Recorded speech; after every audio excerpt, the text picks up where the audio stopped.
Alright, folks, here's my quick and dirty review of 20th Century Fox's The Wolverine. Today is July 25th, 2013. Here in Manila, the movie just opened today. Watched it this afternoon. I was very pleased with it. Not super ecstatic. It's not. I wouldn't call it a popcorn movie that you just sit back, enjoy the ride. It was a very smart film, and I think, in my book, it is probably one of the best comic book movies that I've ever seen. A lot of the comic book fans are going to love this version of the Wolverine. Now, if you already know, this movie happens uh, months or maybe years after the events of X-Men 3, The Last Stand, where Wolverine sort of retires, goes to a cave or in the woods, and just grows old, and he's done with killing. Then something happens. He goes to Japan to pay a visit to an old friend who wants to thank him, and he wants to say goodbye to this dying friend, maybe grant him one last wish. And then he gets to a new world. He fights all the bad guys, obviously, and he ends up being the hero in the end and fulfills what he had to do there. It's an action film filled with drama, lots of character development. The acting was great. Everyone in it was fantastic.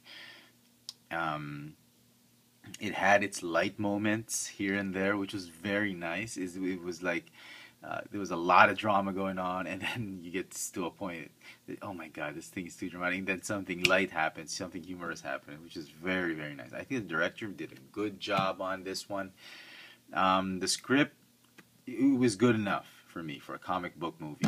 Very nice. And you get to see a whole new dimension about Wolverine. If you're big comic book fans, I'm not talking about comic book nerds, I'm talking about comic book fans, you are going to love this movie. If you've read through all the comic books of Wolverine and you're open to some changes here and there, you're gonna love this movie. If you're a big comic book nerd who wants to stick to how things happen in the comic books, this is not for you. Again, you just don't watch movies anymore. The Marvel Cinematic Universe is completely different from the comic book universe. They just derive their stories from the comic book universe and put it on the screen. I hope everyone's smart enough to figure that one out. So anyway, let's start with the things I liked about it. The action was great, but it was not like action every single time. It's not demolishing buildings here and there, and it's like a complete destruction of Metropolis. Sorry, I wasn't referring to any particular movie, but I mean, it's just there was great action when there was great action. It was great drama when there's great drama. There was a lot of introspection on the character. You get to know the personal Wolverine in this movie. Hugh Jackman was phenomenal. I mean, for his age to be ripped like that, and his acting is just amazing. You get to see this is not the pug-sized Wolverine. This is a different kind of Wolverine. Given that, you still get to see a great dramatization of who the Wolverine is. Okay, so action's phenomenal. Then I mentioned the injection of the light-hearted things. You know, when you see the other films like Superman, there's hardly any light moment there. If there was, it was like sort of just forcibly squeezed in. Wolverine, the comic moments, the like really funny moments, were just in time. They just slid in right there, just to break the weight, the heaviness of the drama of the film, and it was really entertaining. Iron Man, I think, did too much funnies. And I think what Iron Man 3 missed, was it lacked the action of the Iron Man. There was a lot of Tony Stark action going on, but not the Iron Man. Now here in this movie, you get to see Wolverine as the Wolverine, the rabid, savage Wolverine, and the more introspective, loving, caring, human Logan. And I think this dual facetedness of the character was really nice, and they executed very well in the movie. You know, there's a lot of talking in it for an action film, but you never get bored. You there's so much catharsis going on that you're so into who the character is, and if you read up on the comic books, you get to feel it as well. You get to feel you understand what the character is going through, and and it's somehow you know what's going to happen. There's some things that you can predict because you read a comic book, but even if you did not read up on the comic books, you'd still get to know what's going on in the mind and the heart of this guy. Okay, next. If you're a big comic book geek nerd, you're not gonna like what they did with some of the characters. Now, if you don't want spoilers, I'm gonna have to cut you at this point in time. It's fair warning. Don't continue watching this video if you want to be spoiled. Having said that, I will be putting some spoilers in this movie for those of you who already watched it and whatnot. For those who haven't watched it, just skip it. Silver Samurai. Let's get to it. It's not who you think it is. I mean, he's a little bit like that, but he's not a mutant. They totally changed it. But it's not as bad as what they did with the Mandarin. It's just a different twist. Obviously, they're going to do that. That's what they did with the whole X-Men franchise. They changed it up a little bit, but the essence was still there. There was a bit of Wolverine that was taken out, just like what they did with Tony Stark. But Tony Stark was a little bit more permanent. Wolverine, there was in the final battle scene, you guys know what I'm talking about. A part of him gets cut off. Several parts of him get cut off. Right there, and it changes. There were moments in the comic book when he lost his adamantium, but this time it's a little different. So I was a little bit uneasy with that. But again, given that it would be easy to bring everything back to the way it is in the Marvel Cinematic Universe, so I wasn't too afraid of that. Which was not how I felt with the Iron Man movie, Iron Man 3, when he took out the repulsor. That was like completely, I think, inappropriate. They did not have to do that. In this movie, it was essential that that thing happened. So that's that. I wanted to say a couple more things. I'm just doing this off the fly because I just watched the movie and I want it to be fresh. So pardon me if I'm just all over the place. They changed a little bit of the few things. There's a character called Mariko. There's a character, Yukio. And if you read up in the comic books, you know who these characters are. You know who they're going to be. But in this movie, most of them are correct. And there's some tweaks here and there. Viper was good. I think I like that character that they put there. It wasn't a fair, I don't think it was a very accurate presentation of the history of the character, but the whole character per se, embodiment of who the Viper is, I think they got it on. And all in all, I wanted to say this movie, I think,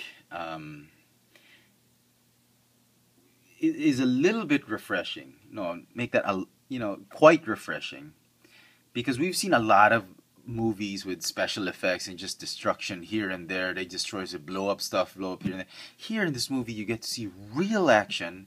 I mean, everything's special effects and stage and whatnot. Yeah, I get that. But the action looks so real, and none of that big major explosions. It's like it's a welcome relief for a lot of us because of this. Buildings crashing down fatigue. That's how I call it. Like this massive scale special effects action. I think this one is quite a reprieve because you get to see close combat. There was martial arts here and there, and that's what the essence of Wolverine is. I mean, that's what the character is. He's a fighter. He never gives up. And I thought for an action movie to have not a lot of big special effects to compete with other blockbuster films, I think, might be premature, but I think the Wolverine is probably, in my book, going to be the best action film for this entire year. I mean, I haven't seen Thor. I think Thor's going to be great. Could be maybe better than this guy, but as of all that we've seen, I think Wolverine is tops. Wolverine's first, close second is Star Trek. Well, I like Fast and the Furious, but face it, the story is just too shallow. Iron Man and Fast and the Furious would probably tie third place, and I think probably the crappiest one is Superman. I'm sorry to burst the bubbles of all you DC fanatics out there, Superman fans, but that movie was just tiring. It just goes against everything we believe about Superman. It was totally wrong. I mean, this movie beat the crap out of that Man of Steel movie, just like X-Men First Class beat the crap out of Dark of the Moon. I mean, Dark of the Moon made a lot of money. Fine. Man of Steel made a boatload of money. But story-wise, just looking at the products specifically per se, just the products, without, you know, taking anything else, just the story, depth of characters, the script, the way execution has been made. X-Men First Class was a heck of a lot better than Dark of the Moon, in my opinion. And in this case, the Wolverine, talking about superhero, an anti-hero. It was a smart film. It wasn't a character that was just on rage all the time. He had moments of rage, but he was a very smart character. He was a very analytical character, very sensitive character, very introspective character, which more I can say for the guy who put on a cape. So, very, very nice. For all you Marvel fanatics, I don't think you'll be disappointed. The only guys, again, as I said, who are going to be disappointed are the Marvel nerds and geeks who just want to stay in their own comic book world and think that, when you make a movie, it has to be exactly like a comic book. Come on, man.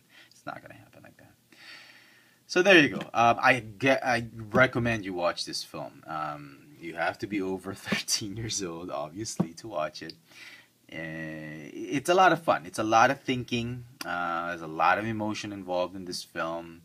And I think it's going to do great, personally.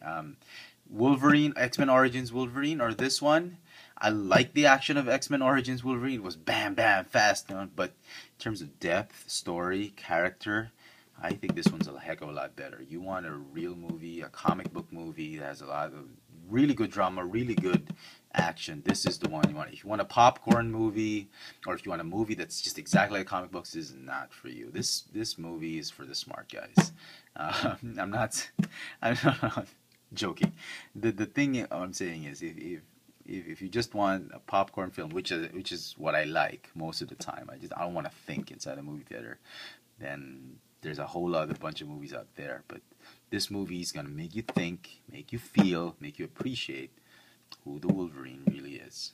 So there you go, folks. That's my long and dirty. It should have been a quick and dirty, but it was a long and dirty review of 20th Century Fox's The Wolverine, starring Hugh Jackman. Out in theaters, at least here in Manila, July 25th, 2013. Thanks for watching.